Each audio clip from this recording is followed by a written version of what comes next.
Comme on sait tous, la chirurgie de cataracte de routine a un taux de succès plus que 98%. Mais dans certaines pathologies, la chirurgie peut être transformée en défi technique et inflammatoire. Dans cette présentation, on va prendre en charge chirurgicale des cataractes complexes.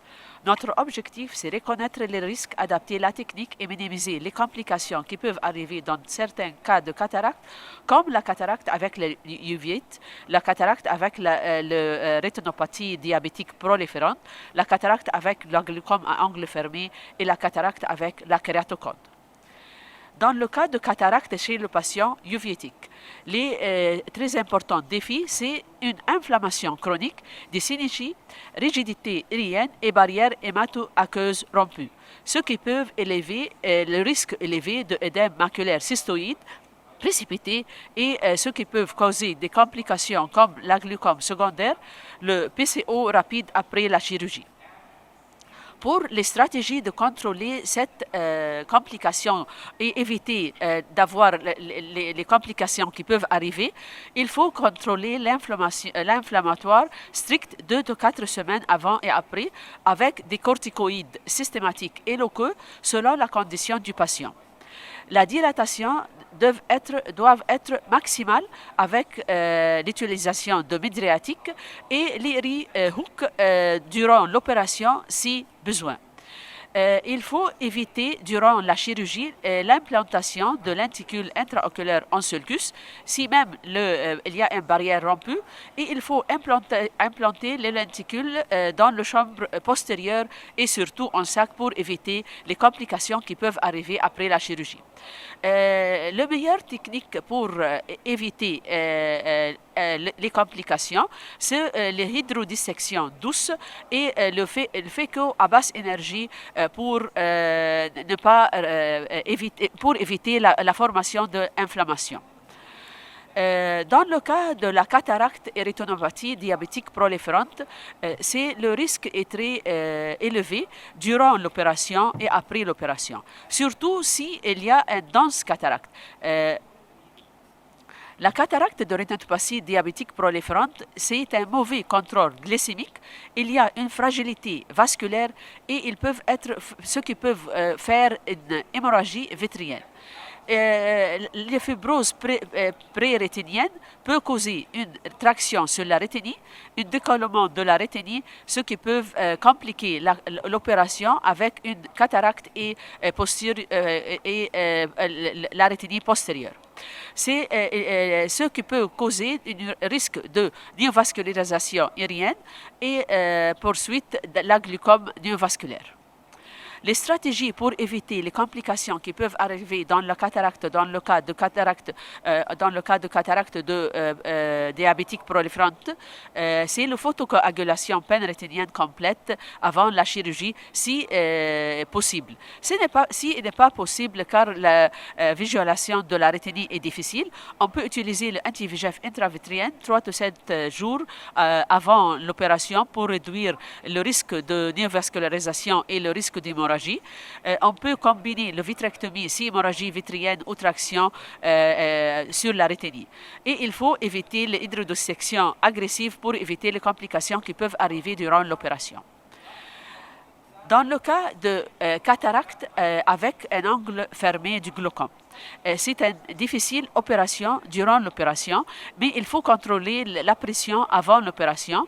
Les défis c'est une chambre antérieure étroite, ce qui peut causer un risque de liaison endothéliale et provoquer des complications dans la cornée.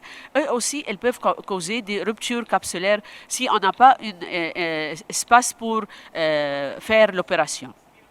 La pression intraoculaire peut être élevée durant l'opération et aussi avant l'opération.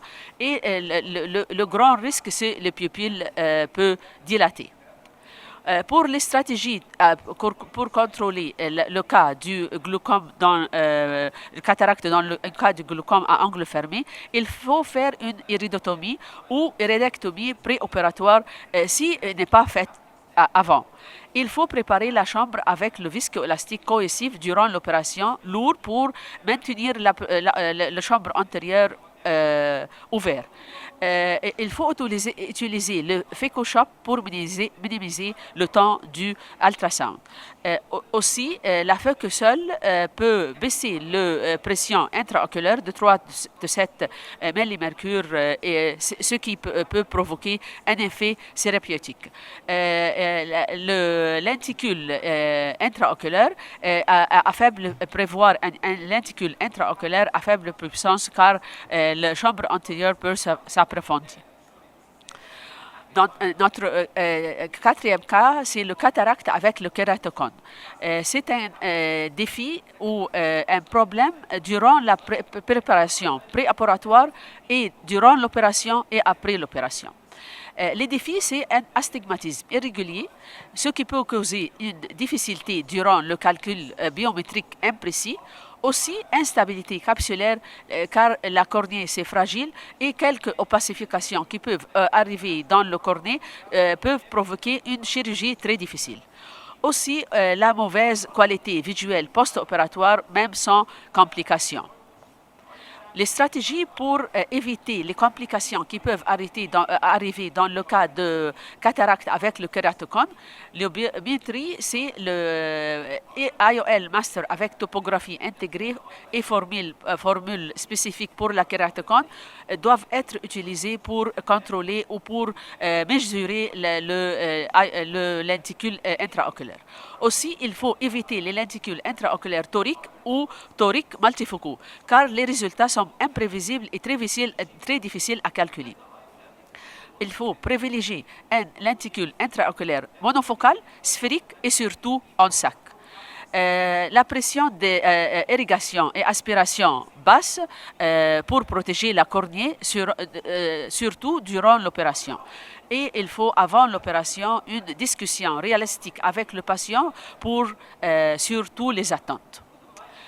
C'est un tableau récapitulatif pour résumer tous les cas difficiles du cataracte avec pathologie. Exemple, la cataracte avec le uveitis, le principal risque c'est réciditif inflammatoire et risque de édème cystoïde maculaire. Et pour l'astuce clé, c'est contrôler l'inflammation en avant et ne pas opérer jamais s'il y a une inflammation dans l'œil. Pour le cas de la cataracte avec le rétinopathie diabétique proliférante, les principaux risques, c'est neovascularisation, hémorragie. Et pour l'astuce clé, c'est utiliser le anti-VEGF en avant et PRP si possible, si on peut voir la rétine. Dans le cas du cataracte avec l'angle fermé, glaucome à angle fermé, le principal risque, c'est la pression élevée avant l'opération et la chambre étroite durant l'opération et aussi la pression élevée après l'opération. Il faut, durant l'opération, utiliser le visco-élastique cohésif très lourd et il faut utiliser le PhacoShop et énergie très basse pour éviter les complications. Dans le cas de la cataracte avec la kératocone, le principal risque, c'est l'erreur biométrique, astigmatisme irrégulier. Et pour l'astuce clé, c'est le lenticule intraoculaire monofocal doivent être utilisés et il faut utiliser des formules adaptées en utilisant le IOL Master avec topographie intégrée. Les principes généraux pour les cas difficiles. Il y a 5 règles d'or. Il faut préparer le médical optimal pour l'inflammation et la pression intraoculaire doivent être contrôlées et optimisées. Le consentement éclairé pour le patient pour expliquer les risques majeurs. Aussi, les techniques chirurgicales adaptées, il faut utiliser une basse énergie, le mouvement doit être très lent et un viscoélastique de haute qualité. L'équipement durant l'opération doit être prêt avec les hooks aériennes, les anneaux capsulaires et lenticule intraoculaire de secours. Le suivi rapproché doit être 1 jour après l'opération, 1 semaine après l'opération et 1 mois pour détecter les complications tôt pour les patients. Pour la conclusion et message à retenir, les cataractes sous pression ne sont pas contre-indiquées. Et elles doivent être très bien préparées. La clé, c'est évaluation préopératoire rigueuse, adaptation opératoire et suivi strict pour le patient pour éviter les complications très tôt. Une bonne plantification transforme un cas à haut risque en succès visuel. Merci pour votre attention. Merci bien, Dr Manor, mais j'ai quelques points à discuter avec vous. Alors que vous avez dit que dans les cas de vite, vous attendez, pour quel temps vous attendez avant de faire la chirurgie de la cataracte? Il faut attendre le temps.